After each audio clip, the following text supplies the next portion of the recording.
Bienvenidos y bienvenidas a esta jornada académica a través de un ciclo de conferencias dictadas por el doctor Carlos Figueroa Ibarra. Hay dos cosas que la Escuela de Ciencia Política necesita. La primera es levantar el perfil académico. Yo creo que este tipo de actividades contribuye a ello. Y la segunda cosa es generar opinión pública frente a los problemas nacionales. Somos una escuela de ciencia política que algo tenemos que decir y algo tenemos que opinar frente a la compleja realidad de nuestro país.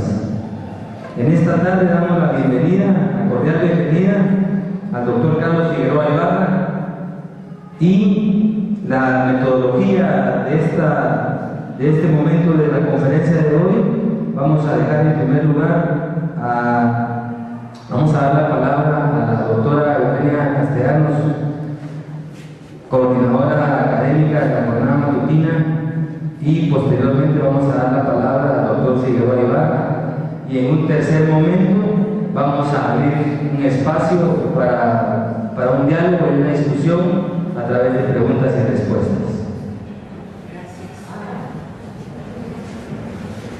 Buenas tardes a todas y todos.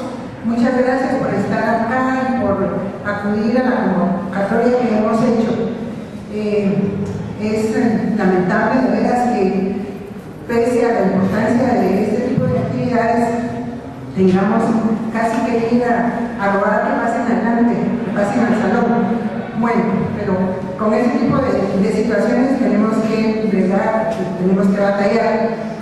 En realidad, las jornadas académicas, como le hemos llamado a esta actividad, se iniciaron en el año 2011. En el año 2011, con el propósito de empezar a estimular el interés por la reflexión, por el análisis, por el debate de problemas que nos atañen, por el debate de temas que afectan a la sociedad guatemalteca y a la región latinoamericana en general y centroamericana. Es así como en esa primera jornada del año 2011 se conversó con la participación de profesionales de la Universidad de Costa Rica sobre la enseñanza de la sociología en Centroamérica. Esto se realizó a partir de la iniciativa de profesionales, por cierto, todas mujeres, que motivaron y organizaron esta actividad. Y a partir de 2011 hemos venido realizando diversas jornadas, siempre lamentándonos la poca asistencia y la poca respuesta que hemos tenido a este tipo de eventos. En el 2013, a principios, en el primer semestre del 2013, tuvimos también otra jornada académica con la participación de profesionales de la Universidad de Zacatecas, también México. En esa oportunidad también participaron profesionales de las ciencias sociales de Guatemala en torno al tema agrario y en torno al tema de la minería. Importante fue esa jornada, la realizamos por la mañana. Y ahora, felizmente, contamos con la participación del doctor Carlos Figueroa Ibarra. El doctor Carlos Figueroa Ibarra es un connotado profesional de las ciencias sociales, guatemalteco, licenciado en Sociología en la UNAM, México, luego obtuvo su maestría también en Ciencias Sociales y su doctorado en Ciencias Sociales con menciones honoríficas. El doctor Carlos Figueroa Ibarra es conocido desde hace algunas décadas. Siendo él muy joven, escribió un libro que era casi texto obligado para todos los que estudiamos ciencias sociales, los que estábamos en las escuelas de historia, de ciencia política, los profesionales y estudiantes de economía, que fue este libro del que les hablo, El proletariado rural en el agro guatemalteco. Este se escribió ¿hace cuántos años? En 1974, y es un libro que fue muy conocido, muy difundido, y como les decía, casi que era una lectura obligada para todos los que estábamos en esos procesos de formación. Y ahora pues contamos con la suerte, una especie de suerte. Él vino para otra actividad y pudimos entonces contactarlo desde hace rato porque él ha estado colaborando con nosotros en el posgrado. Siempre muy dispuesto, porque nos contaba hace unos minutos que tiene especial afinidad por algunas unidades académicas, entre ellas pues, la Escuela de Ciencia Política. Entonces, el doctor Figueroa vino para otra actividad, pero con mucha disposición aceptó estar con nosotros en este ciclo de conferencias. Y es por eso que lamento que no lo aprovechemos al máximo todos los que conformamos la comunidad de la Escuela de Ciencia Política, pero agradezco a los que están presentes de nuevo, agradezco a los colegas profesionales de otras unidades académicas y sobre todo agradezco a los estudiantes de posgrado que están acá. Originalmente venían solo para ellos, pero decidimos ampliar esta oportunidad. Así es, Carlos, que te dejo el uso de la palabra.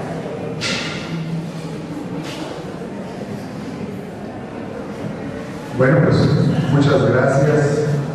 Quiero agradecer la presencia del licenciado Marcio Palacios, el coordinador de metodología, en esta actividad. Y por supuesto, esta actividad es posible hacerla porque es invitado por el Centro de Estudios Urbanos y Regionales a dar una conferencia que voy a dar aquí también el día miércoles sobre partidos políticos y sociedad civil. Entonces, quiero agradecer a las autoridades universitarias, empezando por el rector, doctor Estuardo Gálvez, el secretario general Carlos Alvarado, y por supuesto quiero agradecer la invitación que me hizo la Escuela de Ciencia Política, particularmente a través de la maestría en Política y Sociedades, ¿verdad? La investigación en Política y Sociedad, sí. Maestría en la cual tuve el gusto incluso de dar una clase acá. Pero también agradezco la presencia nuevamente, lo digo, del coordinador de metodología que ha estado presente acá. Y quiero empezar diciendo que quiero dedicar estas conferencias a la socióloga Ingrid Gil Leiva, quien fuera secretaria académica de la Escuela de Ciencia Política, según tengo entendido. Desgraciadamente, Ingrid murió prematuramente el 5 de junio del presente año y de manera muy infortunada dejó un valioso trabajo de investigación que hubiera sido una tesis muy valiosa. Incluso yo quiero ver si en el futuro puedo rescatar algo de lo que ella me había enviado 180 cuartillas escritas sobre el tema de la violencia juvenil y la delincuencia en Guatemala y en Centroamérica. Ella pensaba rematar su trabajo de investigación con un estudio del caso, con lo cual le tenían muchas entrevistas incluso a jóvenes delincuentes en Amatitlán, que es el lugar de donde ella era. Entonces, qué mejor que este auditorio que lleva el nombre de un muy querido amigo y colega, Jorge Romero Meri, este auditorio de la Escuela de Ciencia Política, para recordar también a Ingrid, quien fue egresada de esta escuela y además estuvo vinculada como autoridad en algún momento por su vinculación como secretaria académica. Yo creo que me voy a tener que bajar y voy a pedir la asistencia de alguien para que me vaya pasando las diapositivas, ¿verdad?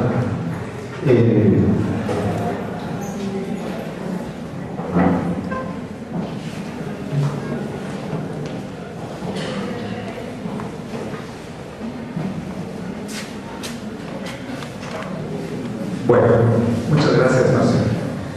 Y además también tengo el entendido que aquí hay que correr contra el tiempo, porque mi experiencia me indica que aún las conferencias más concurridas, por ejemplo las que yo organicé en Historia en marzo, a partir de determinada hora se empiezan a vaciar por el problema del transporte, ¿verdad? Tomando en consideración todo esto, voy a tratar de expresarles a ustedes algunas ideas acerca de la violencia en la sociedad neoliberal en Centroamérica. Yo no sé si los que están atrás puedan ver las diapositivas. Por eso les pedíamos incluso que se trataran de acercar. Pero bueno, vamos a empezar. Yo creo que, digamos que uno de los problemas que estamos observando a nivel del mundo entero, y particularmente en el caso del Caribe, en el caso de Centroamérica y ahora en México, es un aumento extraordinario en los niveles de violencia que se están observando. Y en el caso de Guatemala y de Centroamérica en particular, el caso es, digamos, más relevante porque toda la región centroamericana, y particularmente, digamos, lo que sería el Triángulo Norte, Nicaragua, vienen saliendo de un periodo, vienen saliendo en términos históricos, de un periodo en el que la violencia política llegó a los niveles más grandes. Es sabido, por ejemplo, que el genocidio en Guatemala, con sus 200.000 muertos y desaparecidos, es el genocidio más importante de la América contemporánea, mucho más importante, por ejemplo, que el de la Argentina, aunque ciertamente el de la Argentina duró, fueron 30.000 desaparecidos en un lapso de 6-7 años. Entonces, sí hay una concentración de violencia muy grande, y por eso el caso argentino es tan relevante. Pero Guatemala, una sociedad que pasó de los 3 a los 10 millones durante todo el periodo del conflicto, tuvo 200.000 muertos y desaparecidos. Es verdaderamente apabullante. El tema que voy a tratar ahora es que después de esa violencia política, hoy en la región centroamericana estamos viviendo una violencia de otro tipo. Ya no es el terrorismo de Estado, ¿verdad? Ya no es la violencia de carácter político, aun cuando es muy importante decir que, por ejemplo, en países como Guatemala y Honduras, la violencia política sigue de otra manera. En el caso de Honduras, la violencia política se está observando de una manera significativa con un proceso represivo contra todos aquellos que resistieron al golpe que depuso a José Manuel Zelaya en junio del 2009. Y es una violencia que, según que he podido yo constatar en mis visitas a Honduras, que he estado varias veces en Honduras en los últimos tiempos, lleva ya aproximadamente 400 militantes y activistas de la resistencia popular asesinados. Entonces es muy significativo. En el caso de Guatemala, la violencia política que se está observando es sobre todo una violencia que se ejerce en contra de activistas de derechos humanos y sociales, ¿no?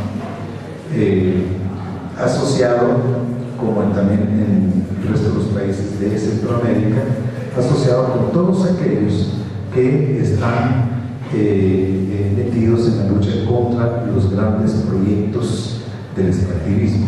En México les llamamos proyectos de muerte. La gran minería, por ejemplo, es una cosa terrible, puesto que contamina los mantos freáticos, las aguas, los ríos y los lagos con el cianuro, que es el veneno más potente que hay. Cianuro que se usa para poder separar los minerales ferrosos, los metales ferrosos del oro y la plata. Más toda la violencia que implica el despojo. Entonces, lo que quiero decir es que la violencia política no ha desaparecido en la región. La gran novedad que ahora tenemos en la región centroamericana es que la violencia que estamos viviendo ahora es una violencia asociada a las actividades delincuenciales, a la existencia de crimen organizado de la delincuencia organizada, pero también la existencia masiva de la delincuencia común, como se le llama, o sea, la infantería de la delincuencia, los que se roban celulares en los cruceros, ¿verdad?, en motos, que son como las ligas menores. Las grandes ligas son los Zetas, que controlan el narcotráfico. El 75% del narcotráfico en Guatemala lo controlan los Zetas, el 25% lo controla el cártel rival a los Zetas, que es el cártel de Sinaloa o cártel del Pacífico. Bueno, ustedes pueden ver aquí en este mapita que está acá, pueden ver, mientras más oscuros están los mapas, es mayor la dosis de delincuencia. Y pueden ver cómo esta partecita de aquí, que es la parte del triángulo norte de Centroamérica, es la parte más oscura, al igual que algunos países de África, ¿verdad? Y Venezuela, que ciertamente es un lugar que tiene una presencia de violencia delincuencial muy importante. Vean ustedes aquí en este mapa una parte del Caribe, que serían las Bahamas, República Dominicana y todas estas islitas donde están todos estos paraísos fiscales que le llaman, también son zonas de la enorme violencia delincuencial.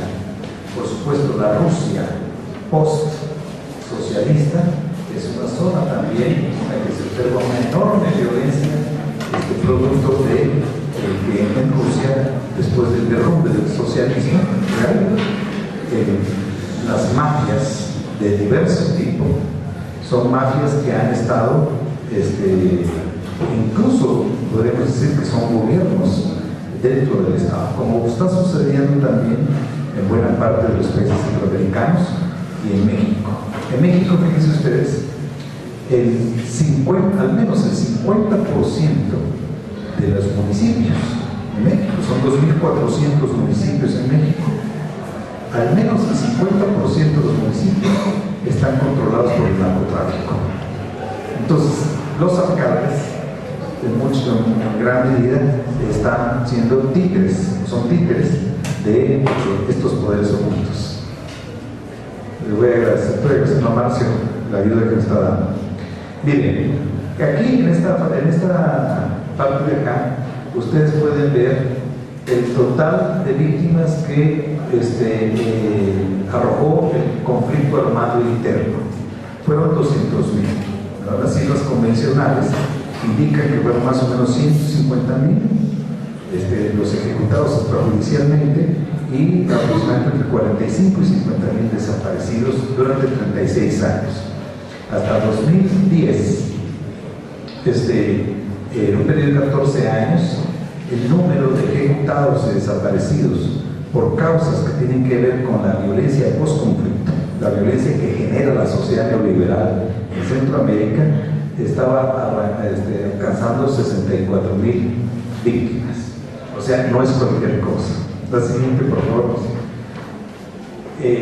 Si hacemos la proyección, en el caso guatemalteco, de la posguerra, 36 años de posguerra, veremos que si siguen las cosas como están, en Guatemala, después de 36 años, van a haber 165.000 víctimas, con lo cual la cifra se va a acercar mucho a la cifra de la violencia del genocidio más importante en la América contemporánea. Es decir, este tipo de violencia hoy es la más importante que existe en toda la región. Y son 3 países, en el caso centroamericano, los que son, digamos, los más afectados por este tipo de violencia: Guatemala, Honduras y El Salvador. Y ahora podemos agregar también Belice. Las causas de esto son muy sencillas. Se los voy a explicar después. Bueno, miren ustedes, este mapa está acá, nos revela lo que eran los escenarios de las masacres durante la época del conflicto interno. Bueno, pueden ustedes ver algo que no es ninguna novedad. Es el departamento del Quiché, la región más oscura, porque fue ahí donde la mayor cantidad de masacres se observó. Pero hubo masacres en el Petén y en general la violencia se desarrolló en lo que sería el altiplano septentrional y central del país, siendo en el Quiché la zona más afectada. No es ninguna casualidad que el juicio por genocidio que ha polarizado la sociedad guatemalteca en un momento más reciente sea precisamente por acciones genocidas que se dieron en el Triángulo Ishil, que es precisamente la zona que está más o menos por acá, en el departamento del Quiché. Bueno, vean ustedes la triste realidad post-conflicto. La violencia se ha generalizado prácticamente en todo el territorio, ¿verdad? Sí, en el pasado estaba concentrada en esta zona de aquí y en la parte del departamento del Petén, hoy está en toda la parte del oriente, la parte del norte, incluso la parte más septentrional del Petén, es donde observamos una mayor dosis de violencia, violencia que vamos a medir. La violencia se mide haciendo a un lado aquellas regiones en las cuales existen guerras. Entonces, la violencia se mide por el número de homicidios por cada 100.000 habitantes. Ese es el índice universal para poder medir cuán violento es un país, ¿no? Entonces, este cuadro coloreado que ustedes ven acá es un cuadro que está hecho en función por el número de homicidios que se observan por cada 100.000 habitantes. Vean ustedes esta zona y esta zona de acá, que sería la parte norte del Petén y la parte de Izabal, ¿no? Esta parte fronteriza, creo que es San Marcos, ¿no? Y parte de Quetzaltenango, la parte baja. Las cifras de violencia son de entre 109 y 202 homicidios por cada 100.000 habitantes, lo cual coloca a esas regiones como las más violentas que existen en el mundo. De hecho, hoy podemos ver que el Triángulo Norte, y especialmente las zonas como la costa atlántica de Honduras y los cascos metropolitanos de Guatemala y El Salvador, son las regiones más peligrosas del mundo. Yo podría decirles a ustedes, yo les ruego que si usted tiene una pregunta, la apunte y me la haga después.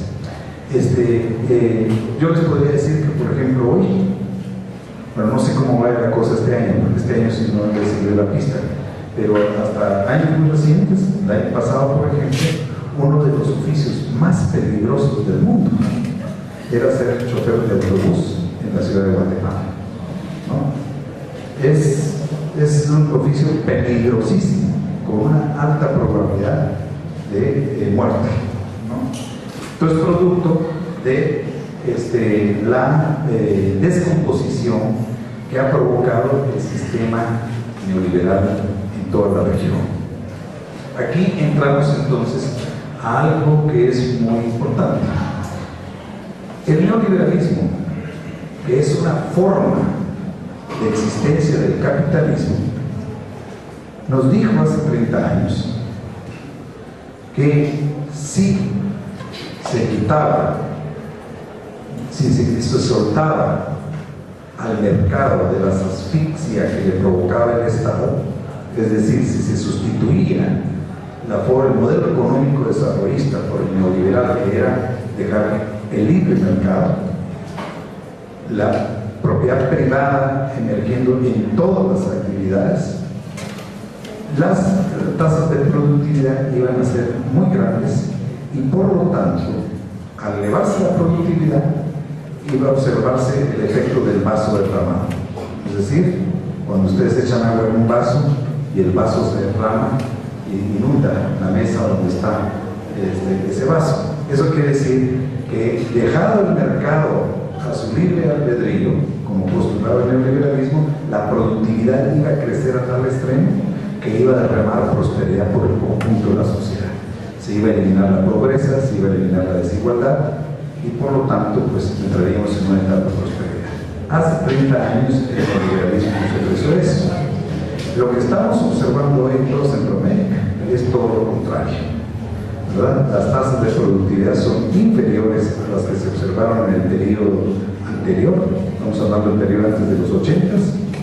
Las índices de desigualdad han crecido enormemente, y en todo este contexto de desigualdad, marginación y pobreza, la situación se ha vuelto más complicada porque Centroamérica tiene una ubicación estratégica en función del mayor mercado de drogas en el mundo, que son los Estados Unidos de América, que cuentan ni más ni menos que con 20 millones de adictos, de los cuales 5 millones son cocainómanos.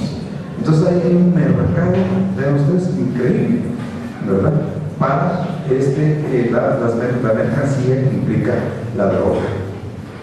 Y yo creo que estos factores, descomposición neoliberal, desigualdad, pobreza, el hecho de que esté presente una posición estratégica Centroamérica, porque es la puerta de entrada hacia México y hacia el Caribe para poder meter la droga en Estados Unidos, son los factores que se están combinando para, digamos, observar la violencia en toda esta zona. Por supuesto que no solamente son los factores estructurales macro, y esto me acuerdo que es una de las cosas que Lini estaba sosteniendo en su tesis, sino también los factores meso, que serían el barrio, el entorno social inmediato y la descomposición que genera en la familia, por ejemplo la migración, factores que también influyen en el que haya una enorme vinculación de jóvenes a los procesos delictivos, y por lo tanto buena parte de los muertos son jóvenes. Perdón. Bien, aquí en este cuadro vemos cuáles son los rubros que se están observando en todo. Este es un cuadro del 2000, es lo que estaba sucediendo a principios del siglo XX. Cuando yo escribí mi primer libro, El proletariado rural guatemalteco, la economía guatemalteca y centroamericana era un modelo que combinaba dos cosas. En primer lugar, la agroexportación: café, banana, azúcar, algodón, cardamomo, carne, con el modelo industrializador, cuyo mercado era la integración centroamericana, el mercado común centroamericano. Ese modelo fue destruido por el neoliberalismo. Ya eso no existe. Entonces, lo que empezamos a observar son nuevos rubros de la economía centroamericana. Los rubros, por ejemplo, son la maquila, la asistencia oficial para el desarrollo, el turismo internacional. Este cuadro, por ejemplo, esas exportaciones de mercancía, que sucedían en mercancías no tradicionales, las remesas. Estos son los ingresos de los países centroamericanos ahora, ¿no? Y la maquila, incluso, yo diría, es un rubro bastante volátil. China, con una mano de obra muy barata, ha destrozado las ventajas comparativas que podría tener la maquila en Centroamérica. Tengo entendido que la maquila se ha estado yendo de toda esta zona. ¿Qué tal, señora directora? Mucho gusto saludarla.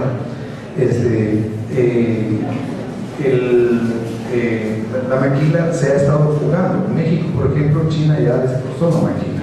Entonces, de aquel modelo que teníamos, agroexportador, articulado a la industria de bienes de consumo, que se observó en la década de los 60s y 70s como consecuencia del mercado común centroamericano, el neoliberalismo, al desmantelar ese viejo proyecto, lo sustituyó por economías que básicamente hoy son remesas, por la enorme cantidad de migrantes que está yendo de toda Centroamérica, turismo, exportaciones no tradicionales, maquila oscilando, depende de cómo esté la situación, y bueno, y hay un elemento que no se dice, porque no es políticamente correcto decirlo, pero yo se los voy a decir. un elemento fundamental de los ingresos, sobre todo en los países del Triángulo Norte, es el narcotráfico, ¿verdad? Y no porque el narcotráfico sea una cosa que se produzca y se consuma aquí, sino porque en su paso es sabido que el Triángulo Norte es una zona en la que pasa entre el 80 y el 90% de la droga que va a Estados Unidos. Imagínense ustedes la derrama de dinero que implica eso, ¿no? Hace algunos años un asesor del Ministerio de Gobernación me decía, mira, del Ministerio de Gobernación, ¿vos crees que los finqueros van a estar queriendo ver cómo exportan sus mercancías y les pagan $80,000 por un avionetazo? Yo le dije, porque no estoy muy ducho en eso, ¿qué es un avionetazo? Es el aterrizaje de una avioneta en la pista que tienen en la finca para poder cargar gasolina en su tránsito para el norte, que son avionetas cargadas de droga.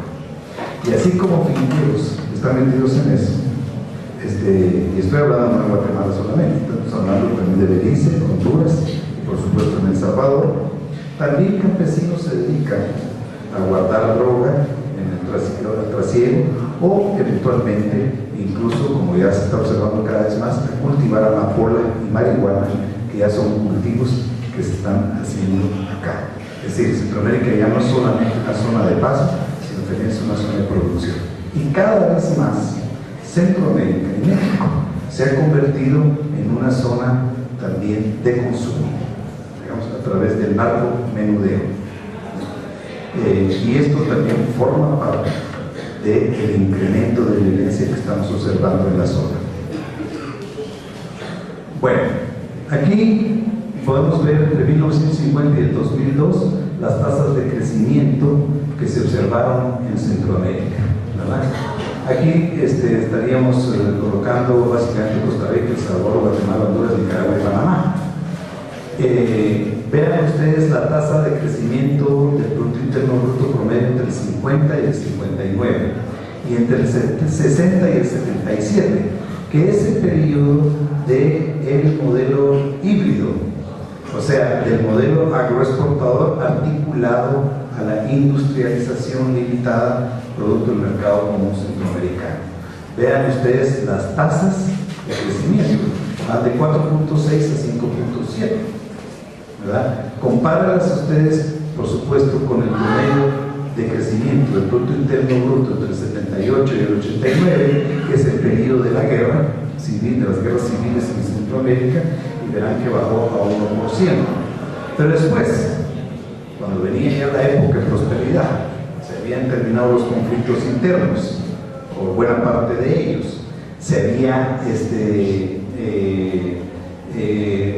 hecho un nuevo modelo, el modelo neoliberal, que nos iba a traer prosperidad, pues las tasas son también francamente mediocres. Entre el 90 y el 2002, 3.8, no significa ninguna diferencia sustancial, más bien es menor en relación a los periodos internos. Esto es una muestra de cómo, en términos productivos, el neoliberalismo ha resultado un fracaso o una mediocridad en relación incluso al modelo anterior, que era el modelo desarrollista, el modelo de la sustitución de importaciones, el modelo que buscaba una industrialización, ¿verdad? El modelo que buscaba salir del extractivismo para sustituirlo por una economía integral. No estoy diciendo que aquel modelo era la panacea, porque tenía muchísimos problemas ese modelo. Lo que pasa es que este modelo, el modelo neoliberal, es todavía peor. Bueno, aquí tenemos otras tasas de variación anual del país entre el 2002 y el 2011. Y bueno, aquí el promedio entre el 2002 y el 2011 también es terrible. 3.5 tiene Guatemala. El Salvador tiene 1.4, que es de promedio en todos esos años. Honduras 3.6, Nicaragua 2.2, Costa Rica es el más elevado, 4.1, y Panamá tiene 6.4, incluso si ustedes ven, tiene aquí, en estos años 2006, 2007 y 2008, los años anteriores a la crisis mundial que se observó en el 2008, se empieza a observar en el 2008, tiene tasas, yo les digo tasas chinas de crecimiento, 8.5, 12, 10.1, Panamá. Pero uno dice, Panamá, sí, pero el problema es que el crecimiento crecimiento del Producto Interno Bruto de Panamá está sentado en economía ficticia. Es el dinero que llega porque es un centro financiero internacional, no se traduce en economía real. Por lo tanto, Panamá es una expresión de uno de los rasgos más nocivos que tiene el neoliberalismo en el momento actual, que es que no está sentado en economía real. Buena parte de la economía mundial, la economía global, está sentada en una economía ficticia, que es la economía especulativa de los capitales financieros, ¿verdad? Es bonos, acciones que realmente no se traducen en fábricas, en empresas agrícolas, en comercios, en lo que los economistas llaman economía real. Y como no se traduce en eso, basta con que estalle esa burbuja, como sucedió en el 2008, para que el mundo sea arrastrado a una crisis de la cual no salimos. En 2009 me acuerdo que cuando se inauguró el Instituto ¿cómo se llama? De los Problemas Nacionales de Tausaca. Sí, a mí Adrián Zapata, mi querido amigo, me invitó a dar la conferencia inaugural y la di sobre la crisis en el 2009. Por cierto, me da un poco de pena porque estaba ahí ni más ni menos que Lizardo Sosa, la dormía, ¿no? Ahí expresé yo todo esto sobre la crisis mundial y dije, esta crisis va a durar muchos años. Alguna gente del público me dijo, pues agorero del desastre, ¿no? Bueno, estamos en 2013 y vean cómo está la gente en Europa, en la Europa austral, en la Europa del sur. Están aullando. España tiene 50% de desempleo en los jóvenes y 25% de tasa de desempleo. Y hemos sabido que las tasas de desempleo, tal como se miden en la economía, para decirlo en buen guatemalteco, son puras babosadas. No se puede pensar una tasa de desempleo de 5.7%, 5,4, 5%, cuando la economía informal en estos países llega al 70%. O sea, la gran mayoría de la gente está subempleada, desempleada o trabaja por su cuenta en las condiciones más precarias. Esa es la realidad del neoliberalismo. Bueno, la siguiente, por favor, Marcia. Bueno, aquí como que me gustó poner un montón de tasas de crecimiento, ¿verdad? Ya esto es más o menos lo que les he estado diciendo. Las cifras de crecimiento en Centroamérica, en promedio de instituciones, vean ustedes, son muy bajas, ¿no? Las más elevadas son las de Costa Rica. Aquí, en este cuadro no está Panamá, pero es Costa Rica y Panamá las más elevadas. Todas las demás son cifras de 1.4, 2.1, 2.9, cifras que son francamente mediocres y que todavía bajan porque este tipo de cifras hay que contrastarlas con el crecimiento de la población. Entonces, al sumar el crecimiento de la población y contrastarlo con cifras mediocres de crecimiento del Producto Interno Bruto, el crecimiento real es todavía más bajo. El neoliberalismo ha sido un fracaso desde el punto de vista productivo. El gran éxito que tiene el neoliberalismo es un éxito ideológico, ¿verdad? Es un éxito en el que la ideología del individualismo, la ideología del consumo, la ideología del MOL, ¿verdad?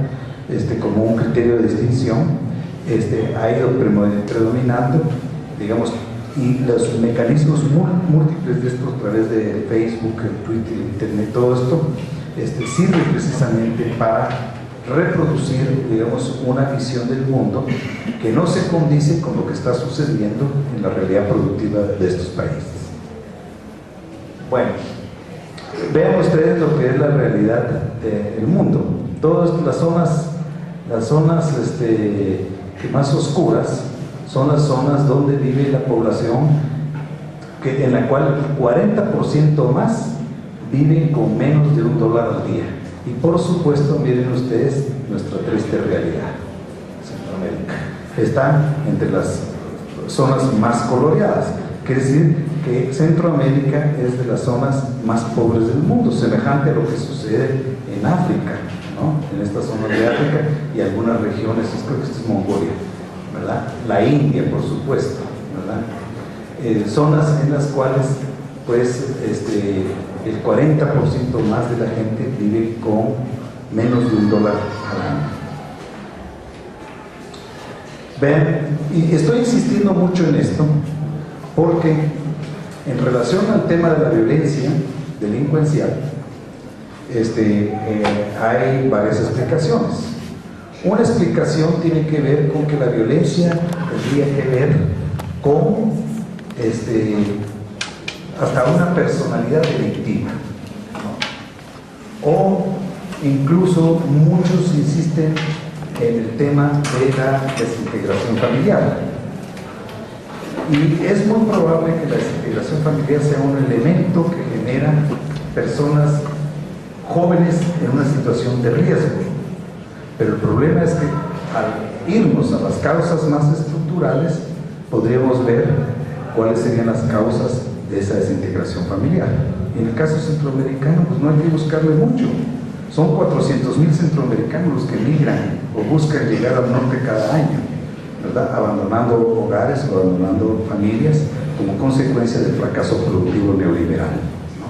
Las consecuencias familiares de esto son muy grandes. Entonces quiere decir que el tema de las causas económicas y sociales es un elemento muy importante para poder explicar la violencia. No es la única, ¿no? Hay otros elementos, pero este elemento no puede soslayarse, ¿verdad? Por lo tanto, el tema no es solamente que estas sociedades o estos estados o estos países no son solamente estados fallidos, como generalmente se dice, ¿no? Creo que habría que pensar si en realidad también no son sociedades fallidas, es decir, sociedades en las cuales el proyecto político, económico y social que se ha pregonado como la salvación de estos países en realidad resulta siendo un fracaso. Y ahora que veo que hay muchos jóvenes, y me da mucho gusto verlos acá, quiero decirles que uno de los grandes elementos que son verdaderamente trágicos de esta sociedad neoliberal es que esta sociedad neoliberal es una sociedad que destruye a los jóvenes. ¿En qué sentido? Miren, les voy a dar, no tengo el dato de Guatemala, pero tengo el dato de México. ¿Saben ustedes cuántos jóvenes en México, que es la 13ª economía del mundo, que es un país petrolero, cuántos jóvenes no estudian y tampoco trabajan? Y no estudian porque son rechazados por los exámenes de admisión de las universidades. En la UNAM, por ejemplo, el 92% de los estudiantes que entran a hacer examen son rechazados. Yo no puedo creer que el 92% de los que hacen examen de admisión en la UNAM sean burros. Lo que está sucediendo ahí es que hacen exámenes de admisión destinados a hacer carnicería de jóvenes para poder restringir los gastos en educación.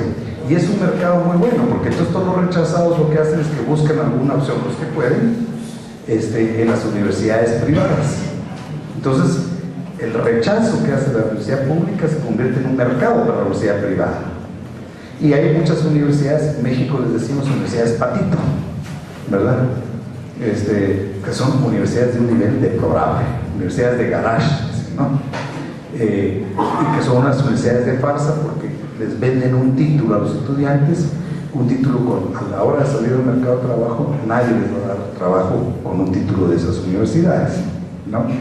Entonces, en México hay 7.300.000 ninis, les dicen, ninis, o sea, que ni estudian ni trabajan. O sea, no entran al mercado de trabajo y tampoco pueden entrar a estudiar.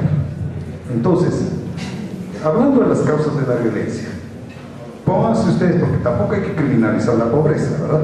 Es decir, los pobres son criminales. Esa es también una explicación que hay que rechazar, por supuesto. Hay mucha pobreza que está llena de dignidad, ¿verdad?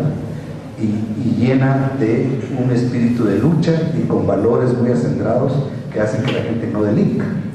Pero pónganse ustedes que del 100% de estos 7.300.000 jóvenes, por lo menos 1% diga lo que dicen muchos jóvenes aquí, también en Centroamérica: yo voy a vivir 5 años bien, aunque me maten al cabo de esos 5 años. Lo que no voy a hacer es vivir 30, 40 viviendo en la miseria como vivió mi papá. ¿no? Entonces, pónganse ustedes que el 1% de esos 7.300.000 jóvenes se decida delinquir ante la sociedad que no les da oportunidad. Entonces en México tenemos 73.000 sicarios ahí metidos. Por eso es que los grandes cárteles del narcotráfico se destrozan entre sí en masacres, en una guerra cruenta, y no les importa que se mueran 100, 200 gentes, ¿verdad? Porque ha habido ocasiones en que aparecen 40 cadáveres en las ciudades de México tirados en las calles. Un cártel agarra a 40 gentes de un cártel, de otro cártel, los mata, los decapita y tira los cuerpos y cabezas en las calles. Eso es lo que estamos viendo en México. Y aquí también, ¿verdad? Y en Honduras también.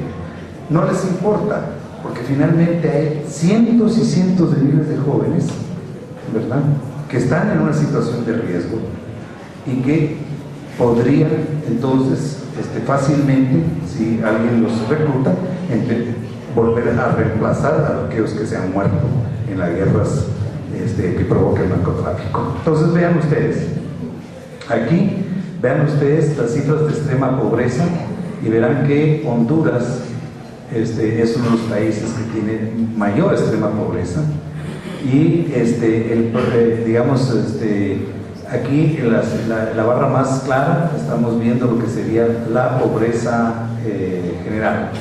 Vean que Guatemala, Honduras y El Salvador son los países, pero Nicaragua también, pero realmente el caso más patético es el de Honduras, luego el de Guatemala, ¿no?, seguido por El Salvador en materia de cifras de pobreza.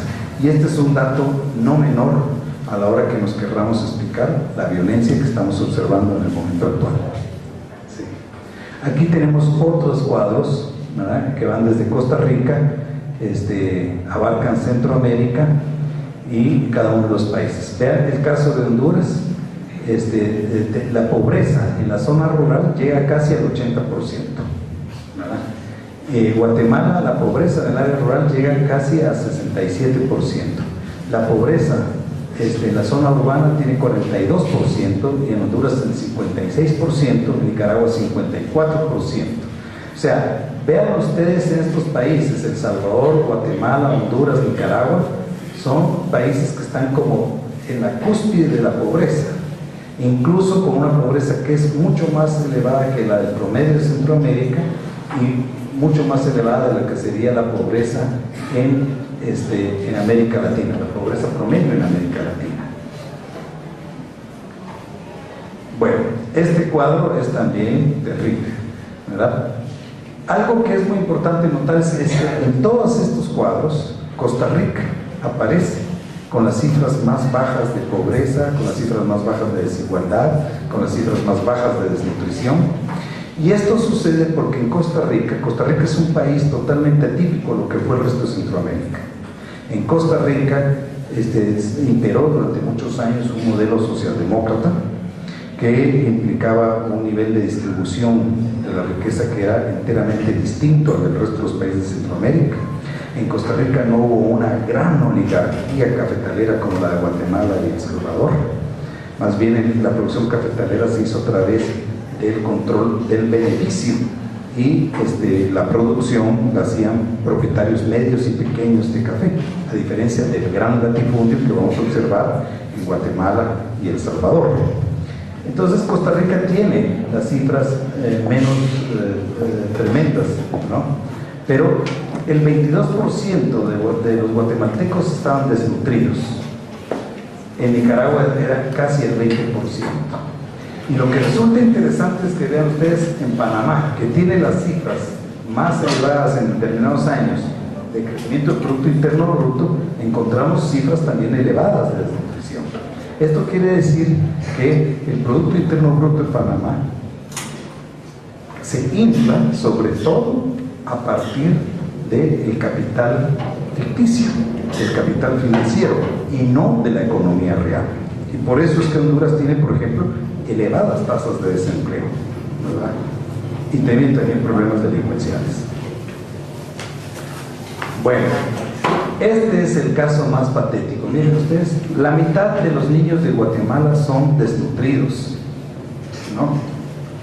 Es el 49%, es el caso más elevado, ¿no? Pero en Honduras el 30% casi de los niños son desnutridos. En Panamá, una quinta parte de los niños son desnutridos, igual que en Nicaragua, igual que en El Salvador.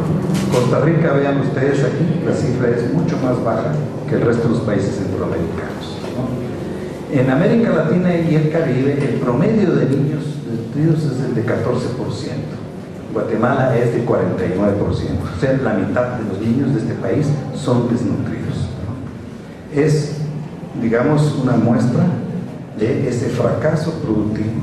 Pues ya vamos como aquí, en el mundo el neoliberalismo lleva ya 30 años, 30 y pico de años, ¿no?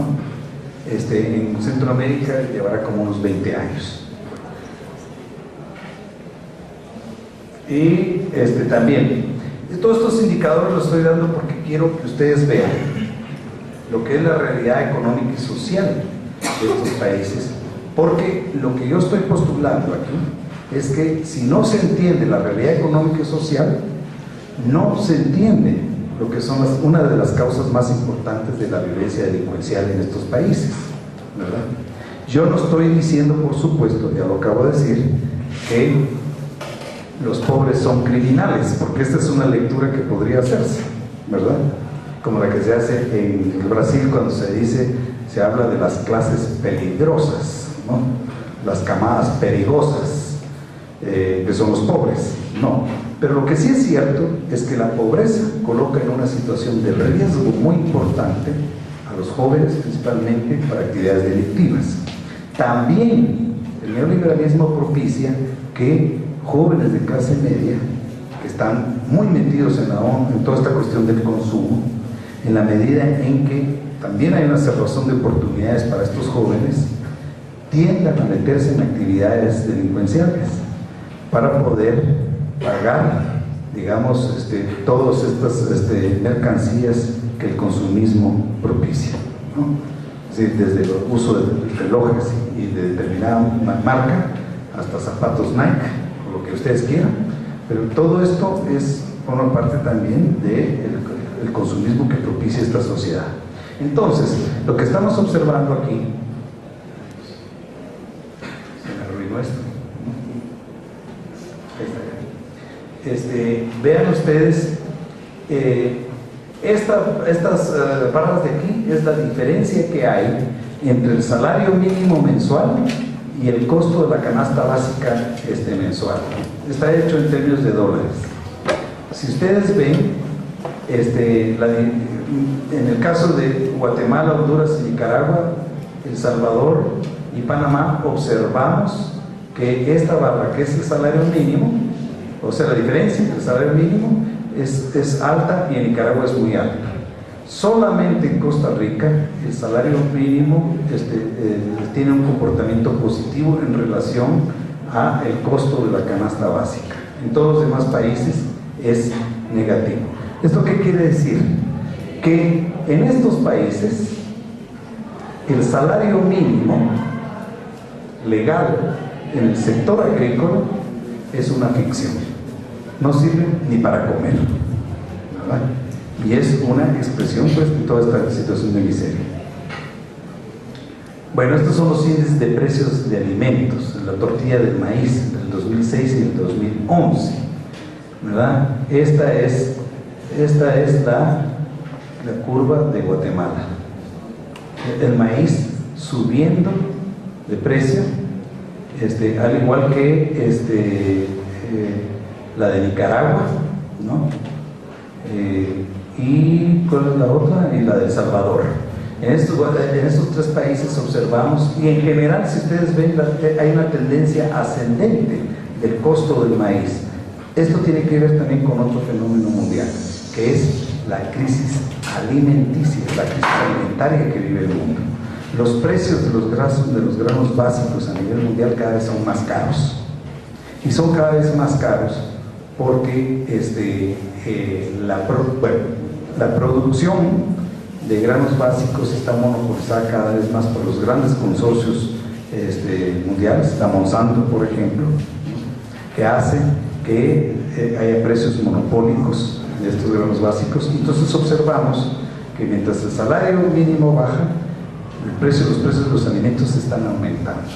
Buena parte de la crisis que observamos en Egipto hace 2 años, cuando estalló la crisis revolucionaria en Egipto en enero del 2011, tiene que ver con los efectos de la crisis alimentaria, el aumento de los precios de los alimentos en ese país. Al igual que sucedió en la época de la Revolución Francesa, el aumento del precio del pan en la época de la Revolución Francesa fue uno de los elementos del estallido. Y más lo propició cuando los pobres que no tenían para comprarse el pan, se corrió el rumor de lo que había dicho María Antonieta. María Antonieta, no tienen para el pan, entonces que coman pasteles, ¿verdad? Esa frase despectiva serían las cosas que le costaría la cabeza a María Antonieta. Este es el aumento de los precios del frijol. Vean ustedes también, en varios países hay un aumento, una tendencia al aumento. La siguiente. Bueno, este es un cuadro del índice de Gini, ¿no? Si ustedes ven, el índice Gini es un índice que mide la desigualdad en estos países. Mientras más baja a 0, menos desigualdad. Mientras más sube a 1 o llega a 1, menor es la desigualdad, ¿no? Entonces vean, mayor es la desigualdad. Entonces vean ustedes en Guatemala y en Nicaragua, en general en todos los países observamos una tendencia casi a 500, a 0.500 del índice de Gini. Esto quiere decir que los índices de desigualdad en todos estos países son muy grandes. La siguiente. Los índices de desarrollo humano, ¿verdad? También, pasemos ese cuadro para seguir avanzando. Aquí están las cifras de desempleo abierto, vean ustedes, 6.1, ahí es donde yo veo que las cifras de desempleo abierto generalmente no, en términos estadísticos, no miden lo que es la realidad del desempleo en todos estos países. Esto tiene que ver con la manera en que se mide el desempleo. Por ejemplo, puede ser que si le preguntan a la gente, ¿estuvo usted empleado la semana pasada? Y diga sí. ¿Y está usted empleado esta semana? Sí. Entonces forma parte de los empleados.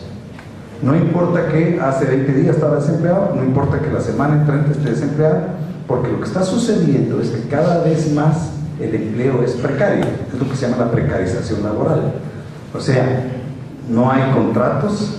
En México se acaba de aprobar una reforma laboral donde ya hay contratos por horas, ¿verdad? A ustedes los pueden contratar por 1 o 2 horas y a las 2 horas despedirlos, ¿verdad? Se trata de despedirlos sin el menor costo, con el menor costo posible en términos de indemnizaciones.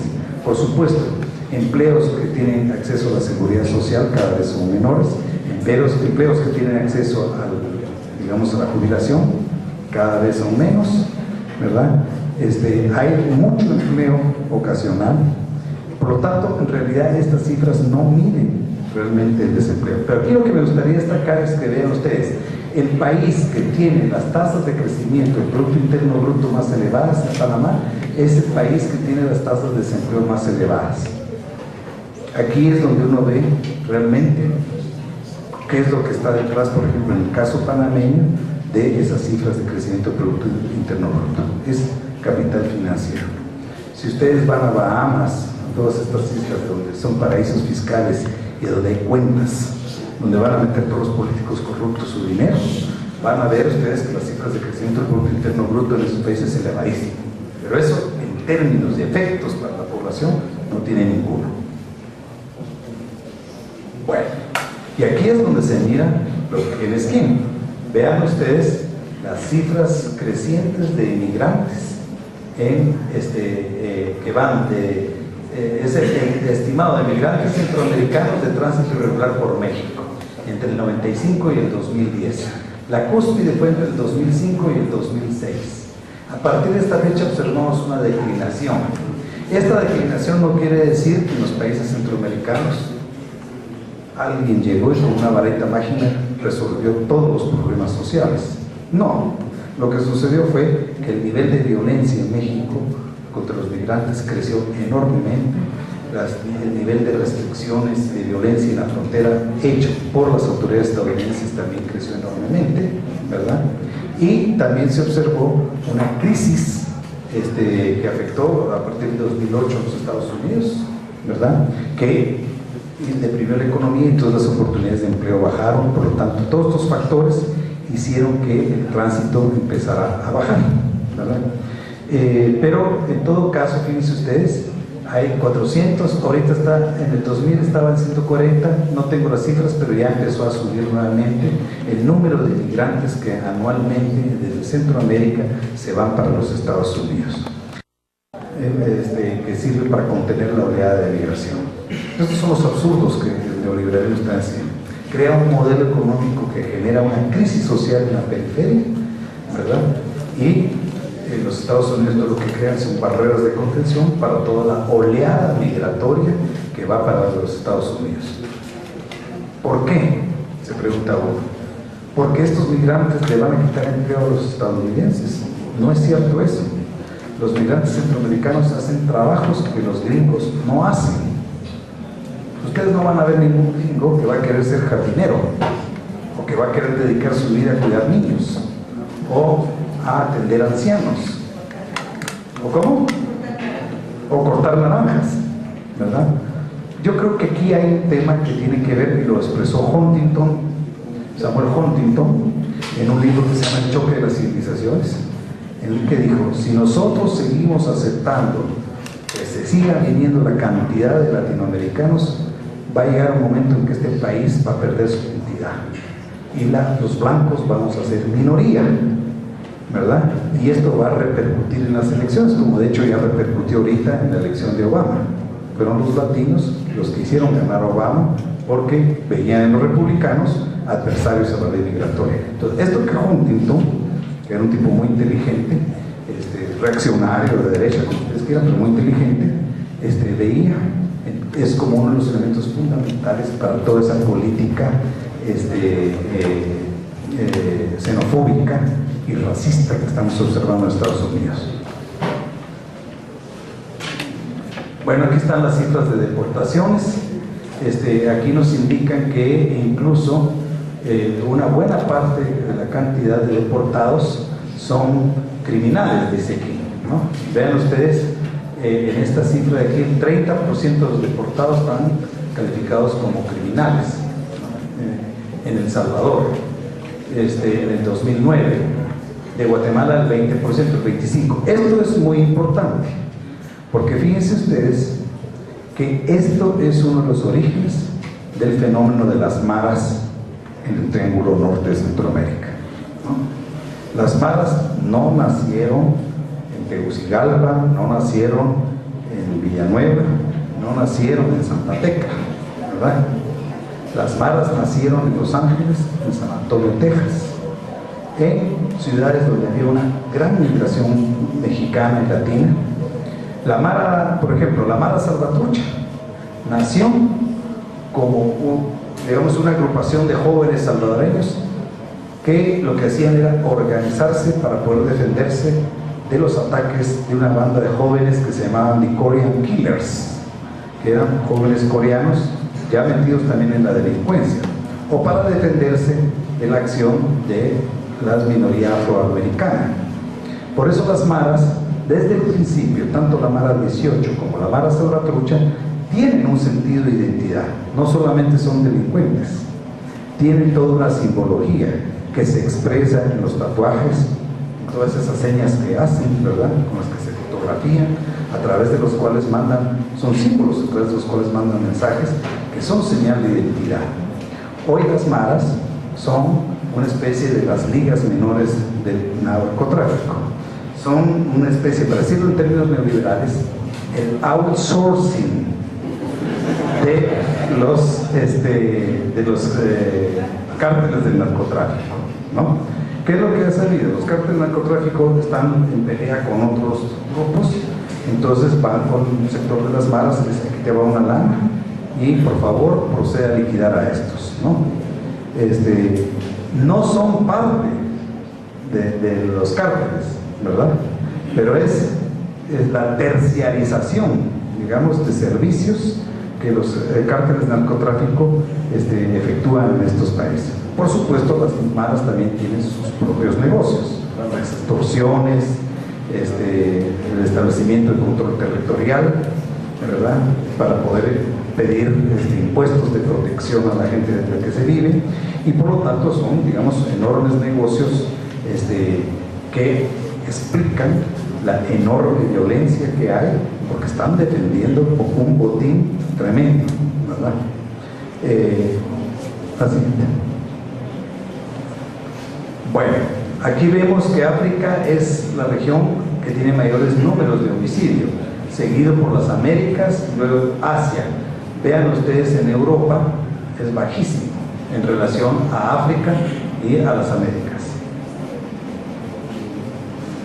Aquí tenemos otra cifra donde está Sudamérica, y vean ustedes, lo que llama la atención es que el Caribe empieza a aparecer también como una zona en que el porcentaje de homicidios por armas de fuego es mayor. Centroamérica y el Caribe son zonas en las que hay una enorme cantidad de homicidios por armas de fuego. Bueno, el orden de los países de América Latina según las tasas de homicidio. Estos son cifras de mediados de la década, de la primera década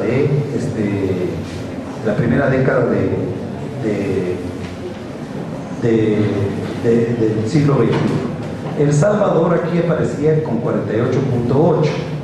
Vean ustedes las cifras de Chile y de Uruguay. Son 5.4, 4.5 homicidios por cada 100.000 habitantes.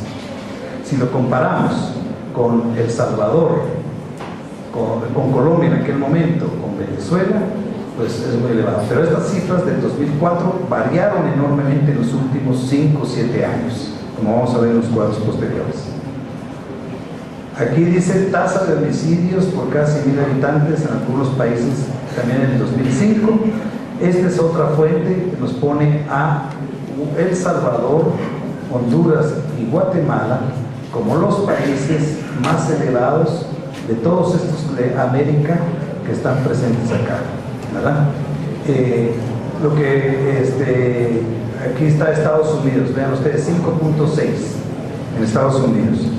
Hoy que en Estados Unidos el presidente Obama, y lo ha hecho bien, ha puesto el tema del control de armas como uno de los temas de agenda, como consecuencia del índice de homicidios que hay en Estados Unidos.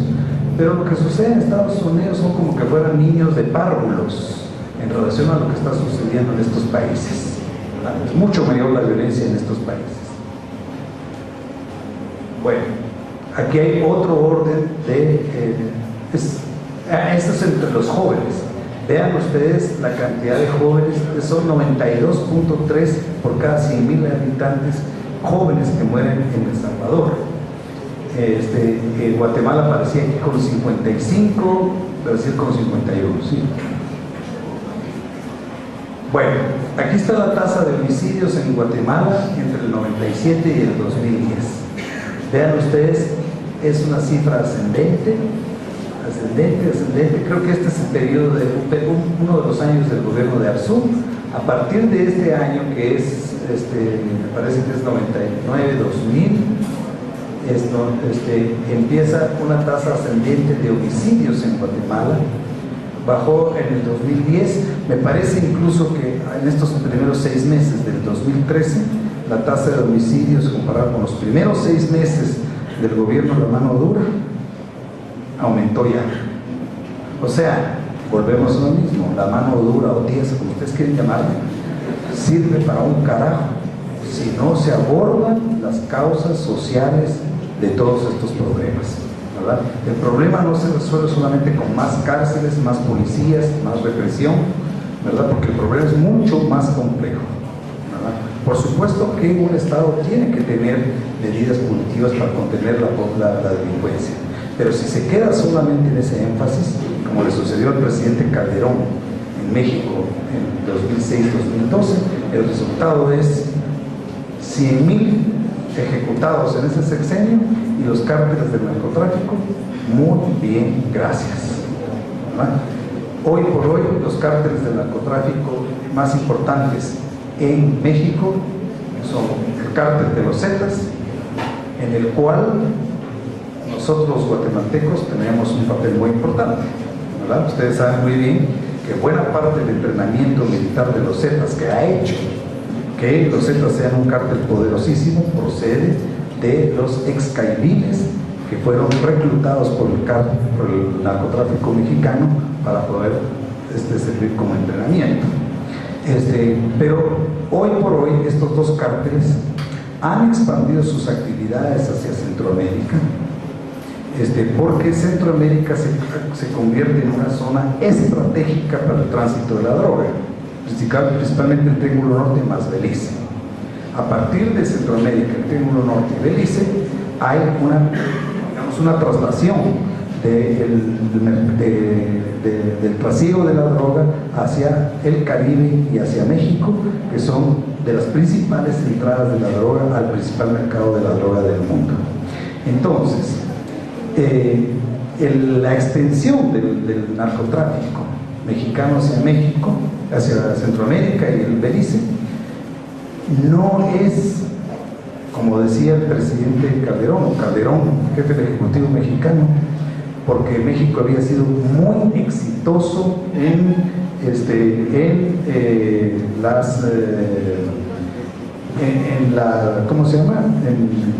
el combate a la droga.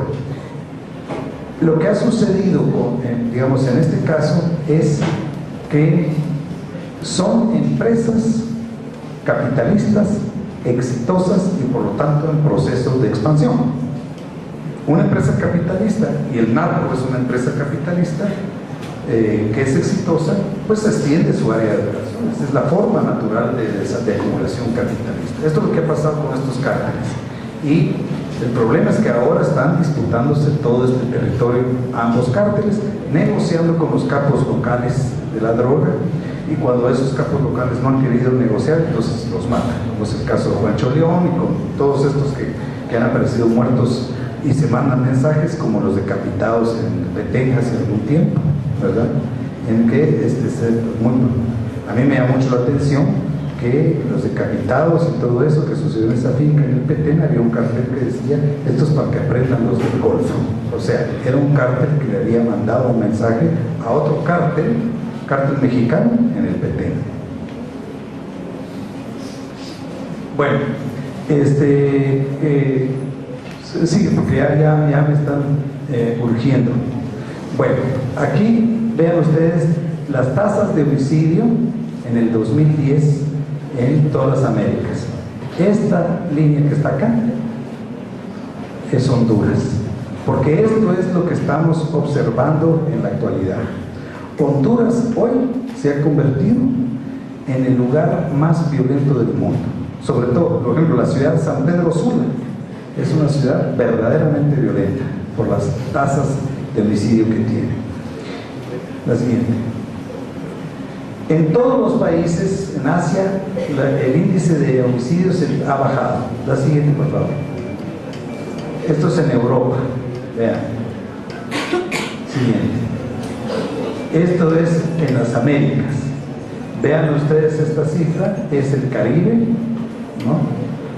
Y esta curva verdecita es el Caribe que está subiendo, y esto que va aquí así es Centroamérica.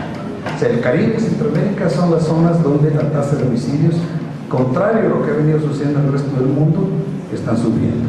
Esto indica nuevamente lo que les estoy diciendo, cómo esta región es de las más violentas del mundo. Y bueno, pues aquí vemos lo que ha sido la realidad. Esto era en 2005 y cómo se ha crecido 5 años después, en el 2010. Vean ustedes la situación de México.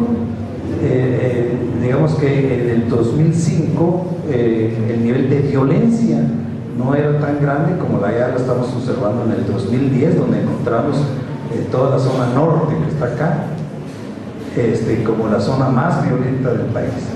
Y vean ustedes lo que es Centroamérica, la proliferación de la violencia por el resto de Centroamérica de acuerdo a el índice de homicidios que hay en esta zona. Vemos pues un crecimiento extraordinario de la violencia delincuencial en toda esta región. Bueno, aquí también tenemos la guerra contra las drogas en Centroamérica, las tasas de homicidio. Como ven ustedes, las tasas más coloreadas están aquí en Honduras, ¿verdad? Que es la costa atlántica, porque son zonas neurálgicas para el tránsito de la droga hacia los Estados Unidos. Bueno, y esta es el aumento de las capturas de cocaína en Centroamérica en toneladas métricas. Como ustedes pueden ver, esto va aumentando. Este aumento no quiere decir que, digamos, que cada vez la policía es más efectiva. Simplemente quiere decir que el nivel de droga que pasa por Centroamérica es mayor.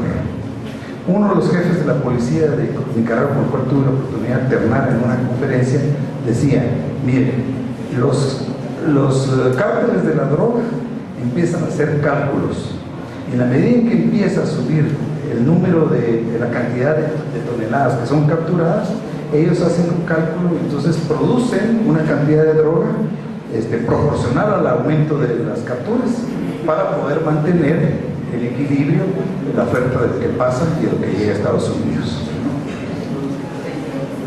Bueno, no todo, cuando se habla de Guatemala, El Salvador y Honduras, no quiere decir que todo el territorio de estos países sea igualmente violento. Insisto, hay regiones que son violentas. Por ejemplo, aquí es evidente que en El Salvador, ¿verdad?, el casco urbano de San Salvador es el más violento, seguido por La Libertad y Sonsonate y San Miguel.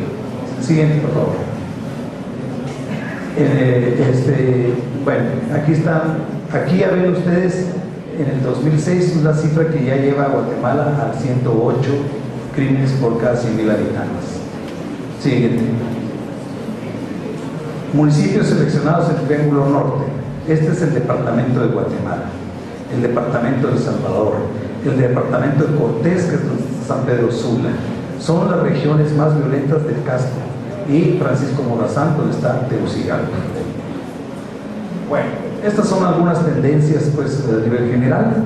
Termino mi intervención expresando que, contrariamente a lo que se expresó hace 20 o 30 años, que se nos dijo que el modelo económico alternativo neoliberal iba a traer paz y prosperidad, lo que ha traído este modelo, combinado a las ventajas comparativas que tiene Centroamérica en materia geográfica, es la elevación de la violencia delincuencial en estos países a niveles como nunca se habían visto, y a niveles que son los mayores que existen en el mundo en la actualidad. Esta es la triste realidad, por desgracia. Muchas gracias.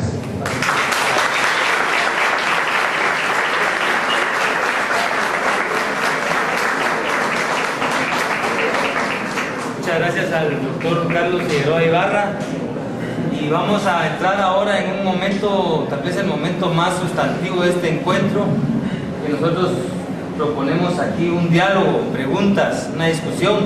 Entonces aquí está abierto el debate, están abiertas las preguntas. Por favor, allá el compañero, el micrófono, tenemos un problema técnico, pero si puede pararse y subir la voz y le escuchamos acá.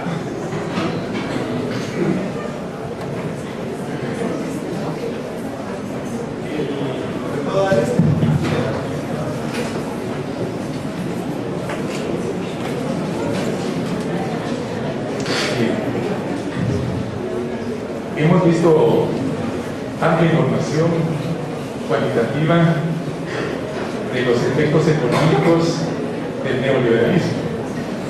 Estamos todos conscientes de eso. Ahora quisiera plantear una pregunta. ¿Cuáles son los tentáculos o los recursos a nivel, podríamos llamar, social o ideológico, con todas sus vertientes educativas, medios de comunicación, instituciones del Estado? ¿Qué papel juegan estos grupos para hacer aceptable este modelo en la sociedad? Vemos, por ejemplo, que los medios de comunicación están apoyados o apoyan, por así decirlo, toda esta maquinaria económica. Las universidades mismas en su proceder, también están, digamos, fortaleciendo este paradigma o este sistema económico. Quisiera preguntarle entonces, ¿cómo ve usted la influencia de estos medios ideológicos para fortalecer todo este aparato económico? Muchas gracias. Tomamos una ronda de preguntas. Ok, ¿alguien más, por favor? Y después acá el compañero. Mi pregunta va principalmente en la parte técnica de encontrar los datos, porque siempre se habla de la cantidad de habitantes por 100.000, ¿verdad? Pero cuando vemos el mapa de Guatemala, nosotros podemos darnos cuenta que la cantidad de población por departamento es menos de 100.000 habitantes, ¿verdad? O sea que si yo estoy diciendo que hay 202 personas que mueren en el departamento de Petén por cada 100.000 habitantes, tendríamos que relativizarlo para comprender cuál es el impacto real en una sociedad en donde el total de la población se estima en unos 15 millones. Entonces, esa parte yo quisiera saber si en algún momento los que hacen el análisis también mediatizan la información, la relativizan de tal forma que pueda hacerse una evaluación de acuerdo a quien está impactando, porque no es lo mismo que estemos hablando de la ciudad o del área metropolitana que estemos hablando de Zacapa, por ejemplo, que son poblaciones muy bajas, o que estemos hablando de Nueva York y que estemos hablando de la ciudad de Guatemala. O sea que hay cuestiones que a mí metodológicamente hablando siempre me ha llamado la atención cuando se habla de la violencia en términos de 100.000 habitantes, ¿verdad? Que es una cuestión tan extraña que por más que lo busco no logro entender dónde está la argumentación por qué decir que es una tasa universalmente aceptable. Vamos a dar la palabra aquí al compañero. Yo iría más en el plano, es un hecho de que somos una región bastante violenta independientemente de los números, ¿verdad? Sin embargo, dentro de ese análisis, ¿qué alternativas o qué estrategias a un nivel político? La conformación, usted hablaba de ese triángulo del norte, si hay algunos esfuerzos para enfrentar o mitigar esa espiral de violencia que seguirá creciendo, me imagino, ¿verdad? Si no se toman algunas medidas. Muchas gracias. ¿Hay alguna otra pregunta por acá, compañero? Buenas noches. Pues yo quisiera saber cuál es el modelo social, económico y político que a su criterio se debe efectuar aquí en nuestra región. Una última pregunta. Hay una última pregunta por acá.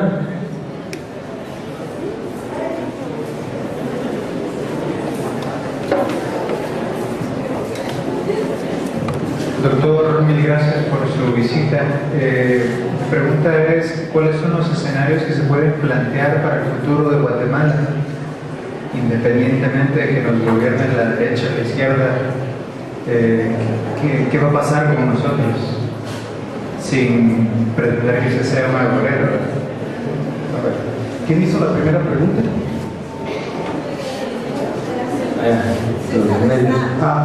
Bueno, ya ahorita me acordé. Bueno, yo creo que definitivamente en el momento actual, yo les decía a ustedes que desde el punto de vista productivo, el neoliberalismo es un fracaso.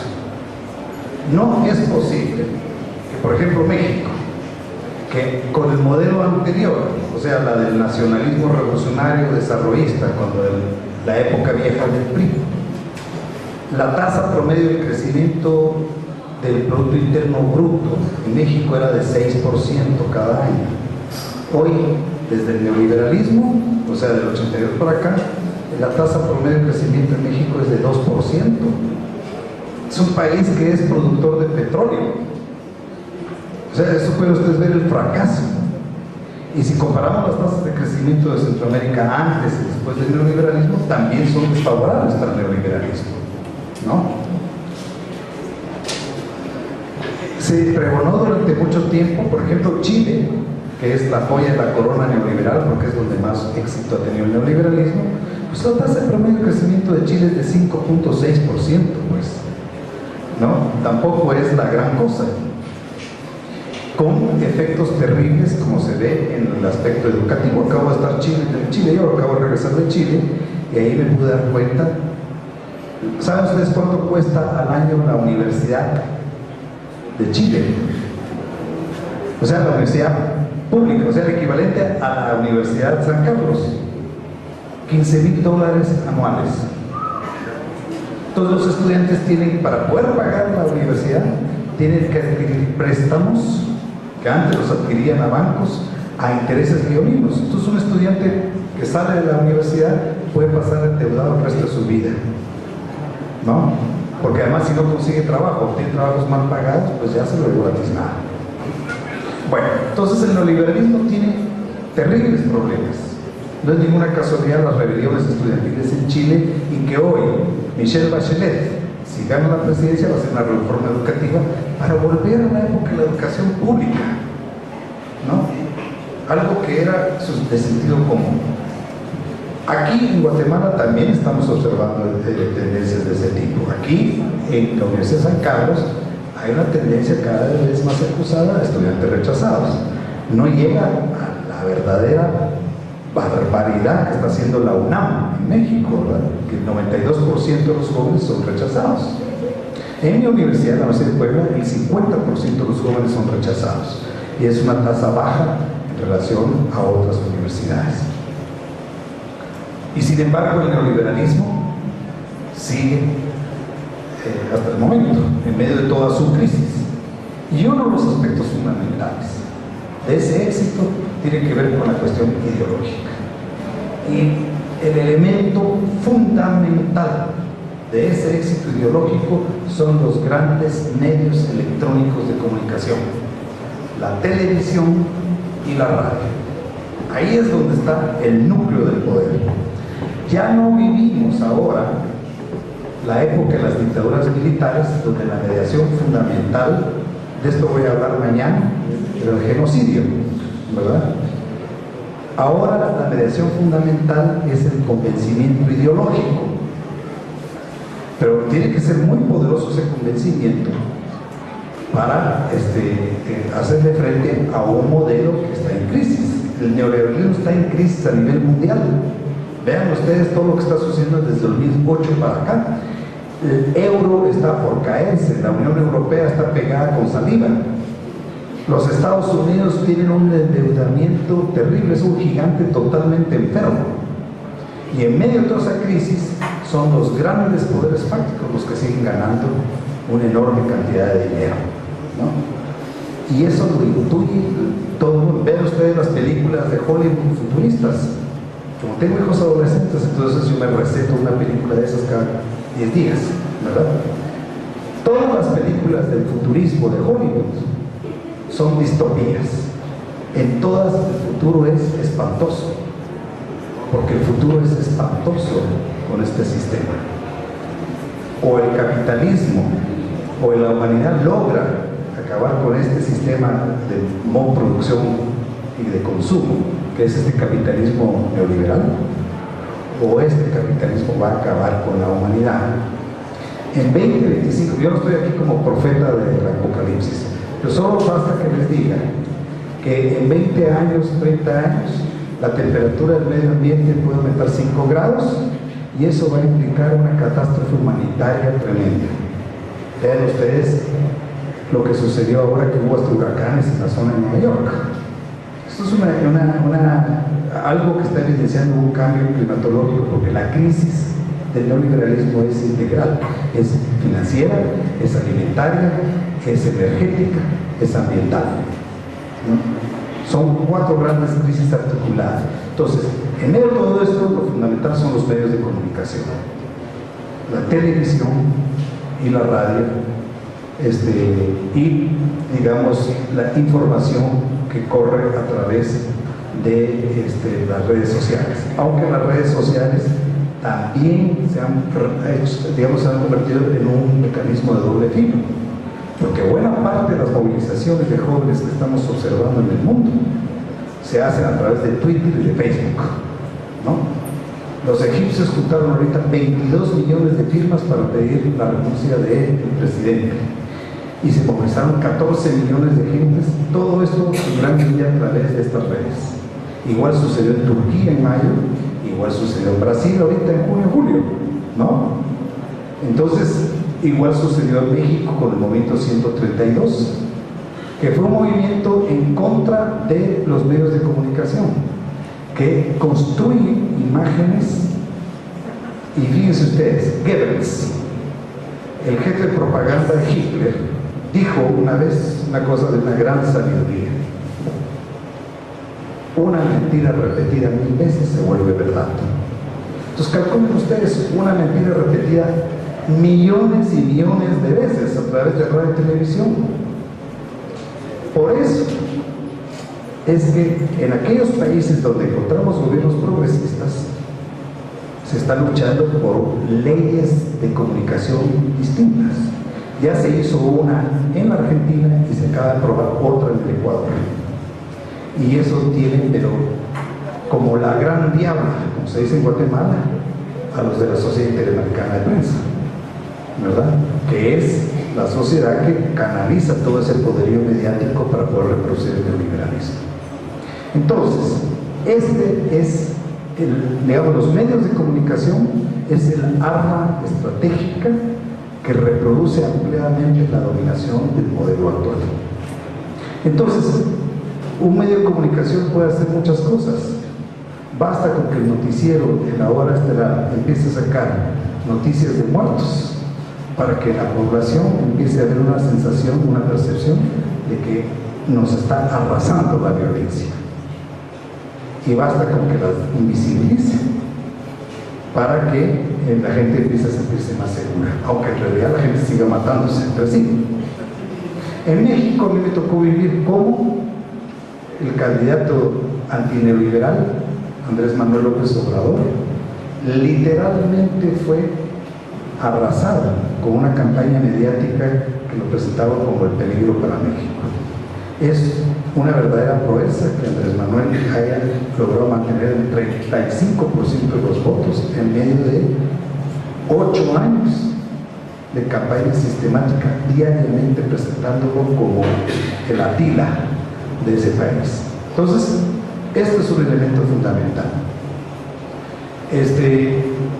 En relación al proyecto alternativo que algunos de ustedes preguntaron, ¿verdad?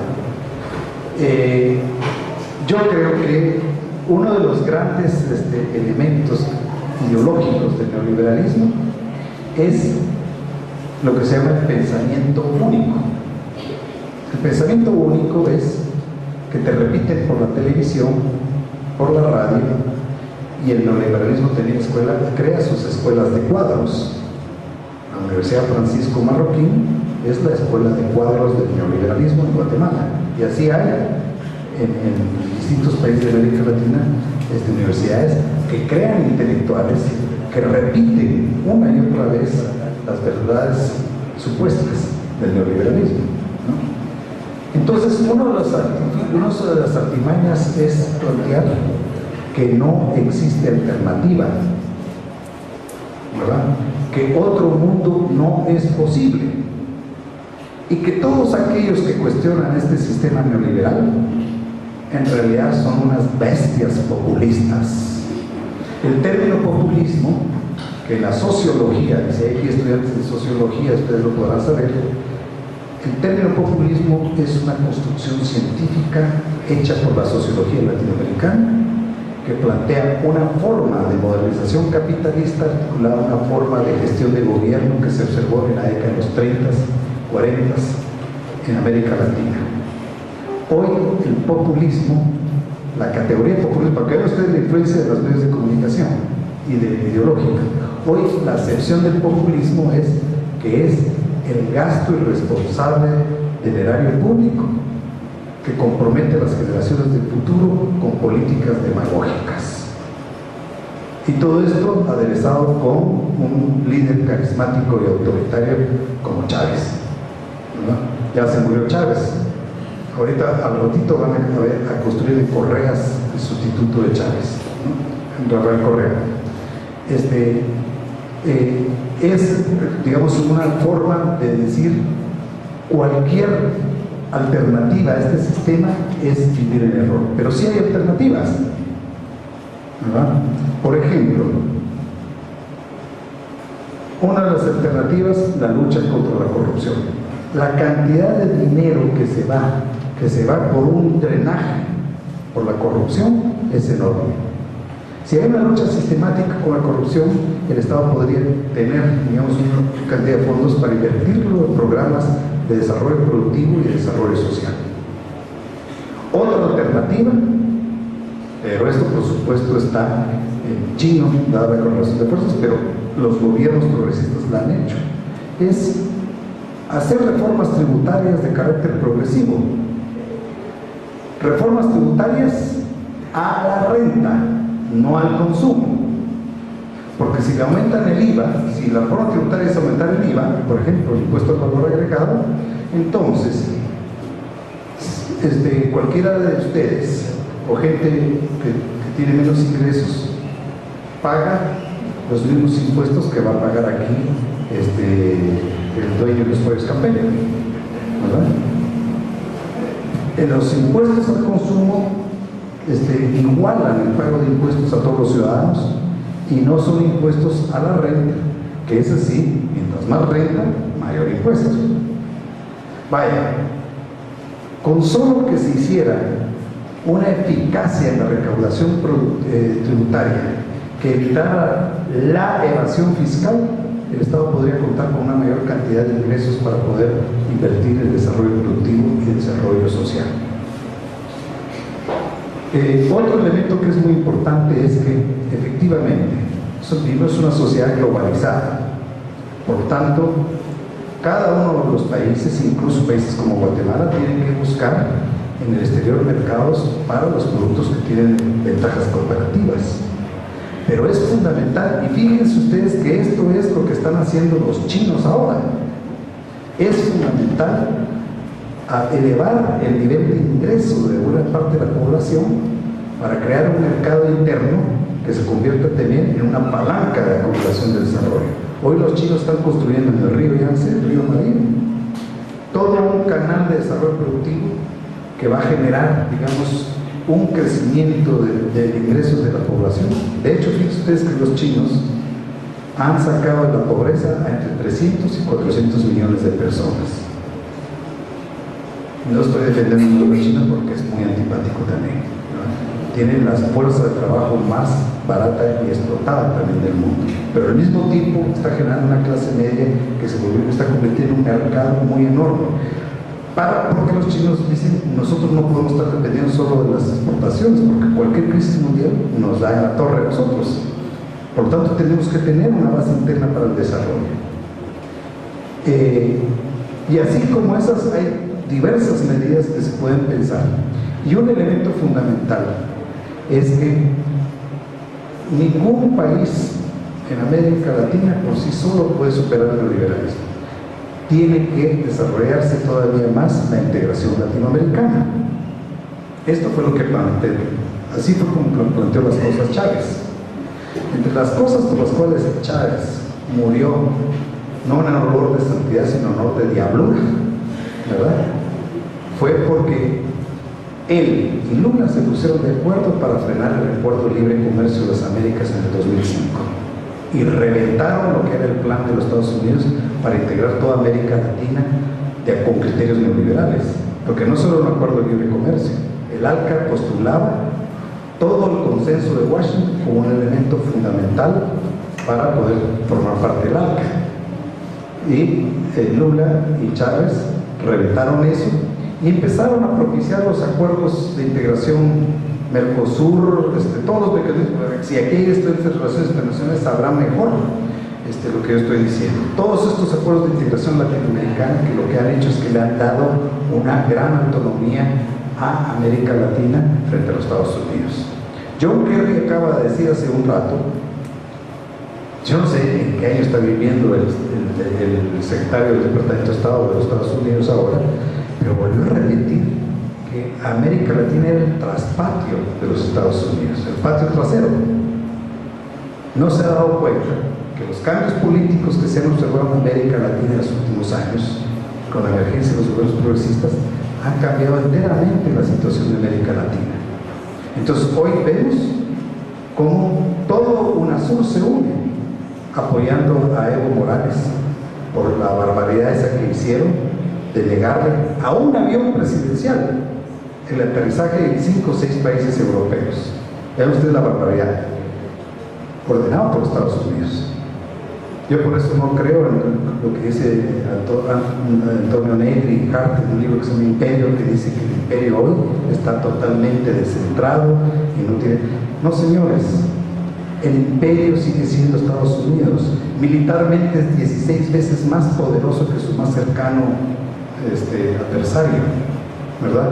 Y los terroristas del 2001 no fueron a botar los edificios en Asia, en África, se dirigieron a Washington y a Nueva York, porque ahí es donde está el corazón de ese imperio, ¿no? Entonces, una de las alternativas es la integración latinoamericana. Un gobierno progresista que no esté metido en mecanismos de integración, y sobre todo si es centroamericano, está frito.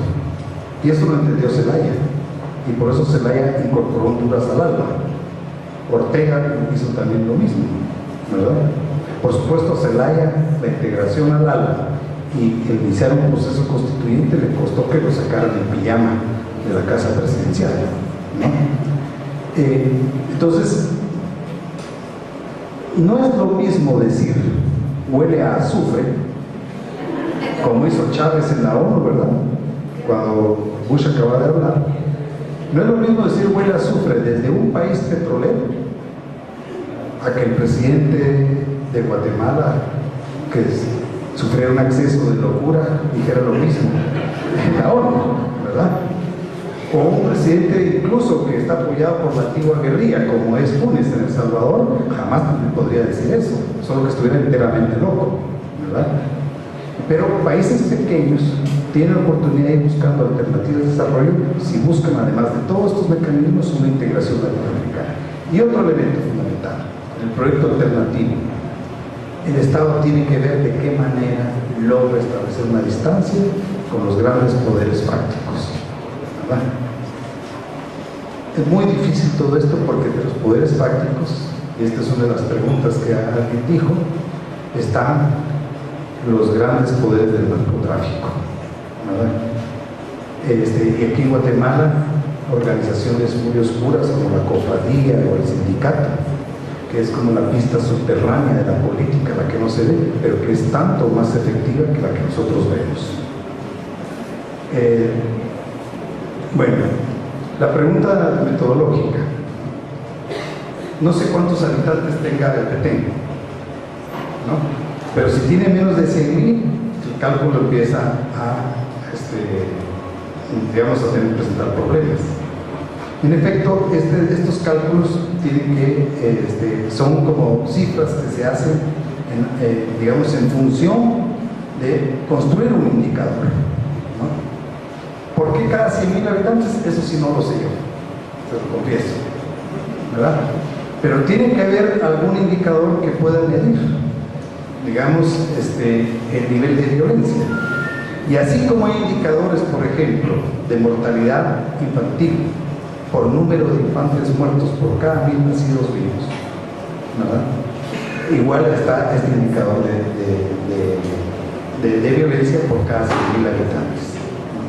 Entonces, no sé, si hay otro mecanismo de medir la violencia, habría que examinarlo. Pero hoy por hoy, este es el mecanismo más importante para poder medir la violencia. ¿Había otra pregunta? ¿Me la pueden recordar? ¿Dejé algo de... ¿Sí? Bueno, pues muchas gracias.